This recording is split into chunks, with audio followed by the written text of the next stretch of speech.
যে Europe America পারমাণবিক bomb তৈরি করতে পারে, তারা একটা প্যান্ট তৈরি করতে পারে না? তাহলে সে প্যান্ট আপনার থেকে নেওয়ার কি প্রয়োজন? আর সেই প্যান্টকে বলতেছেন আপনি উন্নতি। কথা মনে হয় বুঝাতে পারিনি।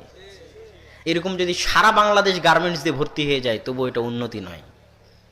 সারা বাংলাদেশের কোনা কোনা যদি গার্মেন্টস দিয়ে ভর্তি হয়, এটা উন্নতি নয়। এটা আমেরিকাও জানে।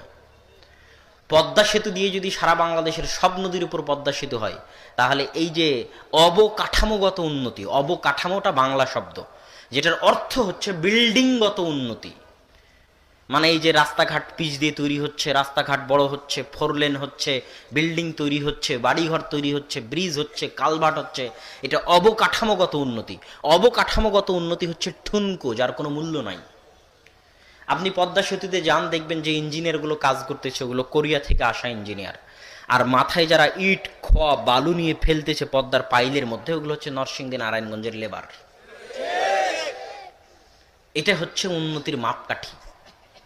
যেই দিন আপনি শিক্ষায় উন্নতি হবেন, জ্ঞানে গবেষণায় উন্নত হবেন, সেই দিন আপনি উন্নত। গার্মেন্টস যদি কালকে চীন আফ্রিকার অঞ্চলে চেষ্টা করতেছে, চীন একটা বাফার জন্য একটা হাব তৈরি করার আফ্রিকান অঞ্চলে, যেখানে বাংলাদেশের চাইতে কম খরচে, বাংলাদেশে কেন গার্মেন্টস চলে জানেন? বাংলাদেশের মানুষ অল্প টাকায় শ্রম বেশি করে দেয়। এই জন্য বাংলাদেশে গার্মেন্টস শিল্পটা এখনো টিকে আছে।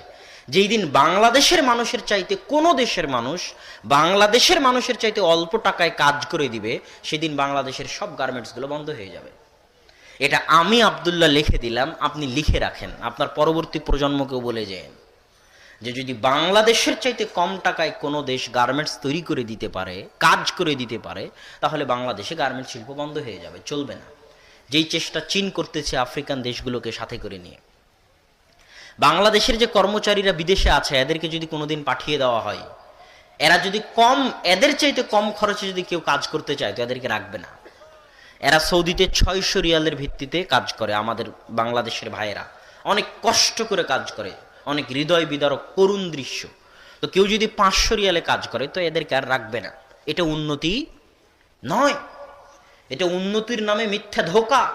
উন্নতি তখনই যখনই আপনার ছেলে জ্ঞানে গুণে গবেষণার চরম শিখরে পৌঁছে যাবে, যখন ঢাকা বিশ্ববিদ্যালয়ের অবস্থান হবে পৃথিবীর র্যাঙ্কিং বিশ্ববিদ্যালয়গুলোর প্রথম দিকে, যখন রাজশাহী চিটাগাং বিশ্ববিদ্যালয়গুলোর অবস্থান হবে পৃথিবীর র্যাঙ্কিং বিশ্ববিদ্যালয়ের প্রথম দিকে, তখন বুঝতে পারবেন যে হ্যাঁ, দেশে উন্নত হচ্ছে।